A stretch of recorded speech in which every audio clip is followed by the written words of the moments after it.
आसमान में रात का अंधेरा चारों तरफ फैला हुआ था। उस काले आसमान में कहीं भी चांद नजर नहीं आ रहा था। शायद आज अमावस की अशुभ रात थी। सर्दी का महीना चल रहा था। चौराहा घना कोहराम फैलता जा रहा था। जंगल में लोमड़ी अपनी अजीब भयानक आवाज में रो रही थी, जिससे माहौल और डरावना हो रहा था।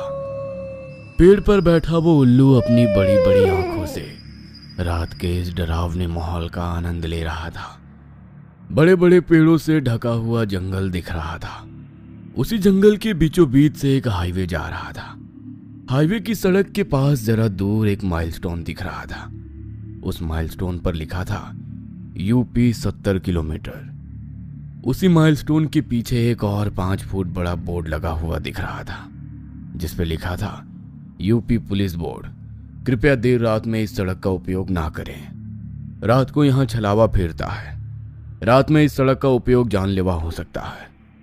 अचानक ना जाने कैसे वो बोर्ड टूट के जमीन पर गिर गया और तभी जंगल में सुनसान हाईवे पर घने कोहरे को चीरता हुआ एक बड़ा कंटेनर ट्रक आगे आ गया। ट्रक में 2 लोग बैठे थे। एक का नाम रघु सिंह था, जो ड्राइव कर रहा था। रघु एकदम सीधा साधा नेक किस्म का इंसान था। वो बजरंगबली का बड़ा भक्त था।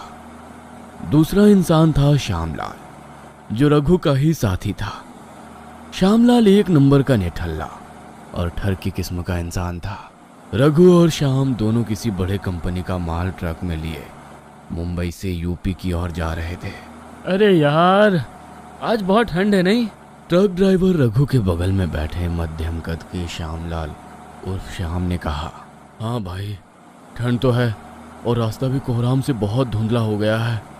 उस ट्रक ड्राइवर रघु ने श्याम से कहा, हाँ यार, वैसे ठंड बहुत है और इस ठंड में कोई लड़की मिल जाए ना तो मज़ा आ जाएगा।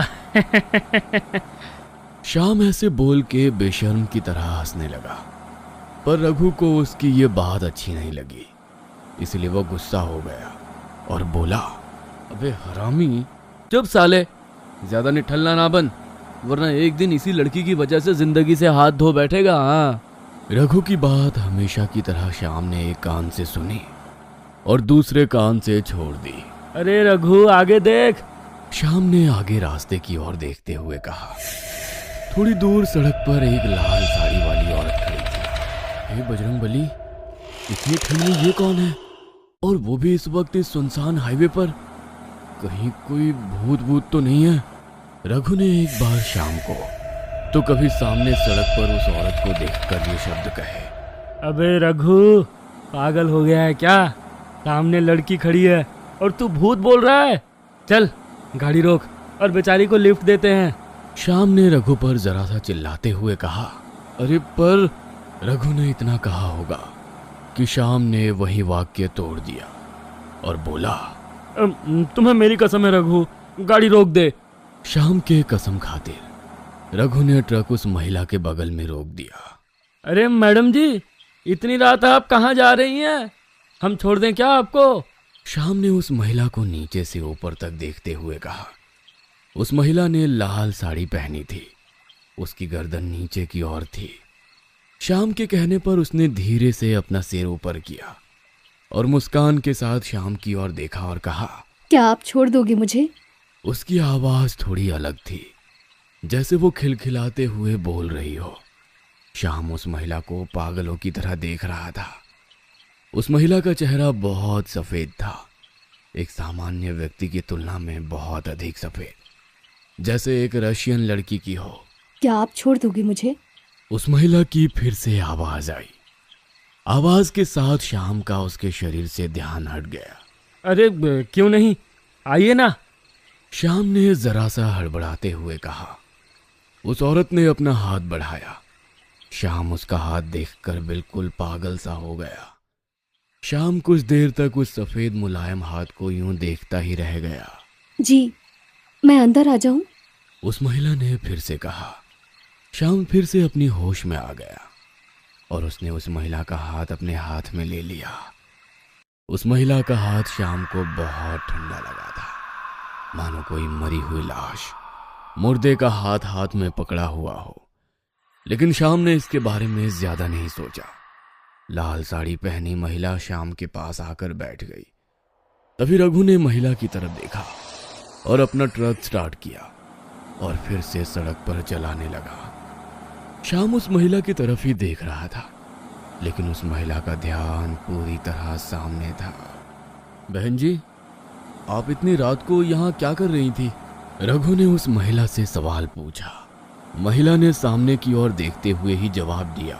मेरी मौसी की बहन की शादी थी, मैं वहाँ से लौट रही थी। रास्ते में मेरा स्कूटर खराब हो गया। उस महिला ने अपनी अजीब सी आवाज में कहा।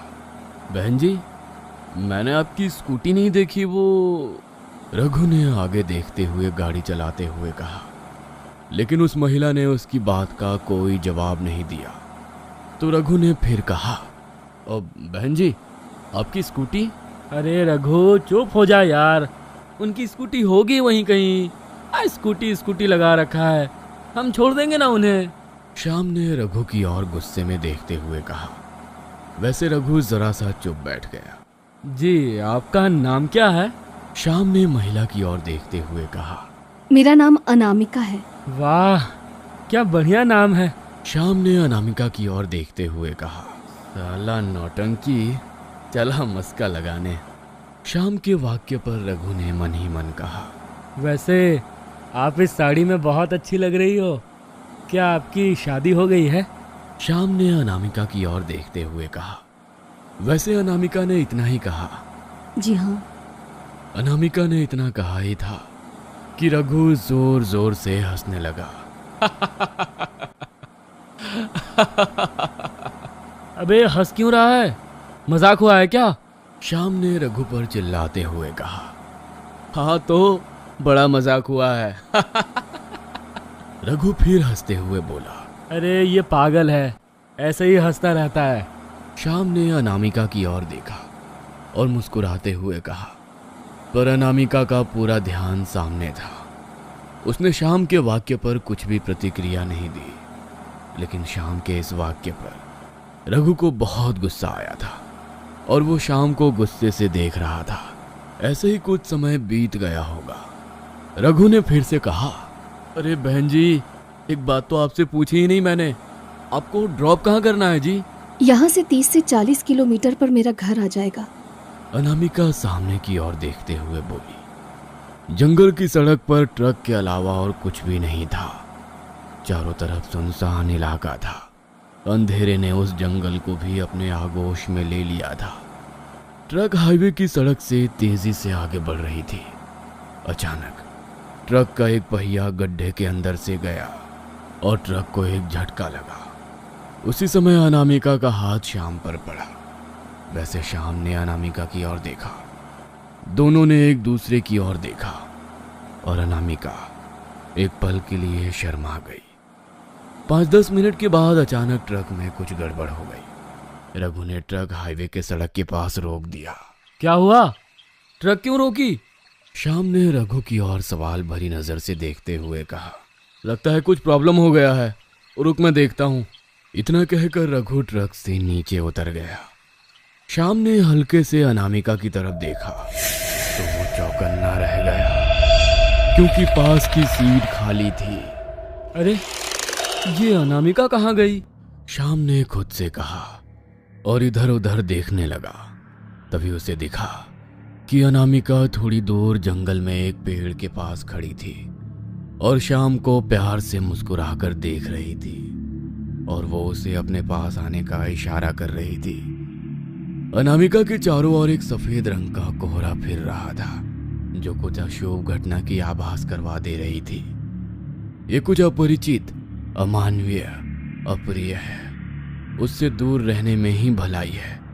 इसके पास जाने पर जान भी जा सकती है। लेकिन वासना में डूबे हुए श्याम को तो जैसे इन सब से कोई लेना देना ही नहीं था। हवस का नशा इतना गहरा था कि श्याम को खुद पर काबू नहीं रहा। वो ट्रक से नीचे उतर आया। बाहर आते ही शरीर को ठंड लगी, लेकिन हवस के सामने ठंड कुछ नहीं थी। श्याम आसपास की झाड़ियों से होते हुए जंगल में घुस गया लाल साड़ी पहनी हुई अनामिका श्याम से 20 मीटर दूर पीठ पीछे चलती हुई आगे जा रही थी और श्याम उसके पीछे पीछे जा रहा था। श्याम अपने आगे की ओर चलती हुई अनामिका को हवस भरी नजरों से देख रहा था, लेकिन उसे एक बात ध्यान में नहीं आई कि वह अनामिका के पीछे पीछे चलते चलते जंगल के बीच में आ गया है। एक तरह से वो एक भयानक जाल में फंस गया था, जिससे निकलने का केवल एक ही रास्ता था, मौत। ए श्याम, जरा स्क्रू ड्राइवर लाना, रघु ने जोर से बोला, लेकिन उसके सवाल पे सामने से कोई जवाब नहीं आया। ए श्याम, ए श्याम, रघु ने फिर श्याम को आवाज लगाई, लेकिन कोई जवाब नहीं आया। साला क्या घटिया किस्म का इंसान है, लड़की मिल गई तो दोस्त को भूल गया, हरामी साला, रघु अपने आप से बोला और वो खुद ही स्क्रू ड्राइवर लेने ड्राइवर सीट के पास आया। जैसे ही वो ट्रक के दरवाजे पर पहुंचा, उसने दूसरी आवाज दी और अंदर झांक के देखा, लेकिन अंदर कोई नहीं था। दोनों सीटें खाली थी। यार, ये दोनों कहाँ गए? रघु ने खुद से ही कहा। उसने स्क्रू ड्राइवर उठाया और अपना काम करने चला गया। ओ अनामिका जान, रुको ना, कहाँ तक ले जाओगी? वैसे भी यहाँ कोई देखने वाला नहीं है। श्याम ने अनामिका की ओर अजीब से मुस्कान के साथ देखते हुए कहा। अनामिका उसकी बात सुनकर रुक गई। श्याम के चेहरे पर मुस्कान फैल गई और वो उसकी ओर चलने लगा। अनामिका जान, इधर देखो ना। श्याम ने उसके कंधे पर हाथ रखा और उसकी पीठ से लिपट गया। जैसे ही श्याम ने उसे गले लगाया, उसके नाक में एक सड़ी हुई गंध घुस गई, जैसे कोई चूहा मरा हुआ हो। श्याम उस बदबू को सहन नहीं कर पाया और उसने अनामिका को आगे धकेल दिया। छी, कितनी बदबू आ रही है। श्याम ने अनामिका की ओर देखते हुए कहा। इस वाक्य पर अनामिका ने मुड़कर उसकी ओर देखा। जैसे ही श्याम ने अनामिका का चेहरा देखा, श्याम के शरीर पर एक तेज कांटा खड़ा हो गया। कुछ देर पहले अनामिका के सुंदर रूप ने अब भयानक रूप ले लिया था। उसका पूरा चेहरा जला हुआ था और उसका शरीर एक बूढ़ी औरत की तरह कमजोर था। उसकी आंखें पीली थी, अंधेरे में चमक रही थी, जिसमें एक काला टिपका था।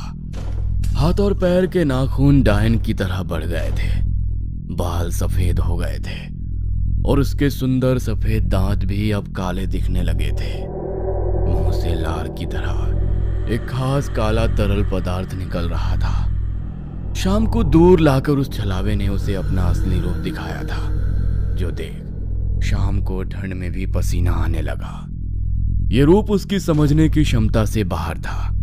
शरीर में रक्त वहिकाएं धड़क रही थी और सूज गई थी। कौन हो तुम? अनामिका का भयानक विभत्स रूप देखकर श्याम की वासना क्षण भर में ही समाप्त हो गई। वासना की जगह अब डर ने जगह ले ली। डर से उसकी पूंगी बज गई थी। क्या तुमने मुझे नहीं पहचाना? अनामिका के गले से एक भयानक अशुद्ध ध्वनि की आवाज निकली। वो आवाज सुन के श्याम के कान के पर्दे फट गए। अनामिका ने अपने काले दांत दिखाते हुए श्याम को देख हंस पड़ी और उसने अपने दोनों हाथ फैलाते हुए और अजीब ढंग से मुस्कुराते हुए कहा, मैं वही अनामिका हूँ, तुम्हारी जान। आओ मुझे गले लगाओ ना, आओ। ऐसे कहते ही वो छलावा धीरे धीरे श्याम की ओर बढ़ने लगा। अरे नहीं, अरे नहीं, मेरे पास मत आओ। ये कहकर श्याम झाड़ियों में से दौड़ने लगा। पीछे मुड़कर देखने की उसकी हिम्मत नहीं हुई। उस विभत्स रूप को देखकर सचमुच श्याम भय से भर गया था। उसके हृदय से धड़कने की आवाज तेजी से आ रही थी और शरीर पसीने से भीग गया था। 10-15 मिनट तक दौड़ने के बाद उसे थोड़ी दूर पर रघु दिखा, जो उसे ढूंढ रहा था। ए रघु, ए रघिया! श्याम ने जोर से रघु को आवाज दी। उसका आवाज सुनते ही रघु उसकी ओर मुड़ा। अरे श्याम, तुम कहाँ थे? अरे यार, जल्दी चल यहाँ से, चलो, मैं तुम्हें रास्ते में सब बताता हूँ। श्याम और रघु ट्रक की ओर चलने लगे। लगभग 10-12 मिनट बाद श्याम को हाईवे पर आगे एक बड़ा कंटेनर ट्रक दिखाई दिया और जो आगे का दृश्य उसने देखा, उसे देख श्याम की रूह पैर से लेकर माथे तक कांप उठी। उसने देखा कि रघु ट्रक में ड्राइविंग सीट पर बैठा था। ये रघु यहाँ है, फिर ये कौन है? श्याम ने ऐसे कहते हुए पीछे मुड़ के देखा तो उसे दिखा सामने रघु अपना सिर झुकाए जमीन की ओर देख रहा था। पर सच तो ये था कि वो रघु नहीं बल्कि एक छलावा था।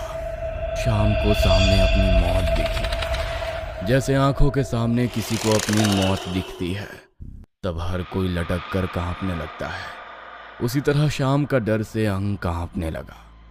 डर के मारे उसकी आवाज खामोश हो गई। श्याम ऐसी अवस्था में था कि उसके गले से सांस भी नहीं निकल रही थी और उसी अवस्था में वो एक एक कदम पीछे हटकर पीछे जाने लगा और इधर उस रघु का रूप लिए आया हुआ छलावा अपनी गर्दन ऊपर उठाने लगा। उसकी पीली, दो काली नोकों वाली पीली आंखें अंधेरे में बाज की तरह चमक रही थी। जिस तरह रात के अंधेरे में घूम रहे कुत्ते और बिल्ली की आंखें रोशनी के संपर्क में आने पर एक खास तरह से चमकने लगती है, उसी तरह उस पिशाच छलावे की आंखें पीली रंग चमकने लगी थी। छलावे ने फिर से अपना भयानक रूप लेना शुरू किया। उसके शरीर से हड्डियां टूटने की आवाज आने लगी, मानो वो छलावा अपना आकार और शारीरिक संरचना बढ़ाने लग गया था। छलावे ने पागलों की तरह अपने अंगों को मोड़ते हुए अपना रूप और शरीर 8-9 फीट तक बढ़ा लिया, जो सामान्य मानव के तर्क से परे था। श्याम उस अमानवीय रूप को अपनी स्थिर आंखों से देख रहा था। आखिरी प्रयास के रूप में श्याम ने ट्रक की ओर देखा और जोर से चिल्लाकर रघु को आवाज देने ही वाला था कि तभी किसी ने एक हाथ से उसका मुंह बंद कर दिया। भाग जाएगा है? भाग जाएगा, छलावे के चंगुल से भागेगा। आज तक छलावा के चंगुल से कोई नहीं बचा है। श्याम के कानों में एक तेज गहरी कर्कश ध्वनि गूंजी और इसके साथ ही एक अजीब सी हंसी भी। और इस वाक्य के साथ छलावे ने अपना तेज पंजा उसके पेट में घोंप दिया। साथ ही श्याम की नाक और गले से भी गाढ़ा लाल खून निकलने लगा। झटका इतना जोरदार था कि बिना खून खराबे के कई छरे गिरे। खून से लथपथ हुआ श्याम कुछ ही देर में मर गया। तुम्हारी जुबान बहुत चलती है, हाँ? छलावा ने श्याम की लाश को देखते हुए जोर से कहा और उसने श्याम की जीभ को बाहर निकालते हुए अपने मुंह से काटते हुए बाहर निकाल दिया और चबा के खाने लगा और बेसब्री से दूसरी जीभ का इंतजार करने लगा। अगले दिन UP highway police station Raghu अपने दोस्त की गुमशुदगी का मामला लेकर थाने आया था। थाने में एक हवलदार टेबल पर बैठा फाइल में कुछ लिख रहा था। रघु उस हवलदार के पास गया और बोला, नमस्ते हवलदार साहब, मेरा दोस्त कल हाईवे पर गायब हो गया है। इतना कहकर रघु ने सामने बैठे हवलदार को सारी बात बताई। हवलदार ने सब कुछ सुनने के बाद रघु से कहा, चलो मेरे साथ। हवलदार टेबल से उठा और पुलिस थाने में ही एक रूम के अंदर चला गया। रघु भी उसके साथ गया।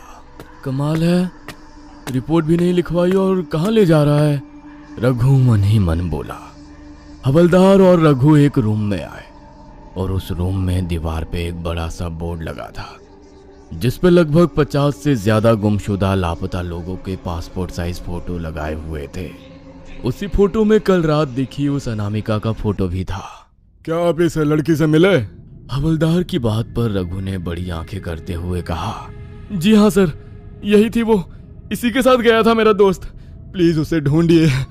रघु ने हवलदार से कहा। अब कुछ नहीं हो सकता, तुम्हारा दोस्त मर गया, हवलदार बोला। उसकी बात सुन के रघु सुन्न रह गया और बोला, क्या बोलना चाहते हैं आप? अरे जो दीवार पे फोटो लगे हैं ना, ये सब भी तुम्हारे दोस्त की तरह ही लापता हुए हैं और इन तस्वीरों को दीवार पर लगे 30 साल हो गए हैं, लेकिन हम भी अभी तक इनमें से किसी को भी ढूंढ नहीं पाए हैं, क्योंकि कल तुम जिस हाईवे से ट्रक लेके जा रहे थे वहां अमावस की रात को छलावा घूमता है। और हाँ, वो जो छलावा होता है ना, वो कई इन लापता लोगों का रूप लेके मासूम लोगों को अपनी जाल में फंसाकर शिकार करता है, और तेरे दोस्त को भी कल छलावा ही लेकर गया है। हवलदार की बात सुनकर रघु की बोलती बंद हो गई थी। रघु ने पुलिस स्टेशन की दीवार पर नजर डाली तो उसमें 50 से अधिक गायब तस्वीरें दिखीं। उस दिन से रघु ने ट्रक ड्राइव करना छोड़ दिया था और वॉचमैन की नौकरी करने लग गया था, पर आज भी यूपी के उस हाईवे पर वो छलावा घूमता है।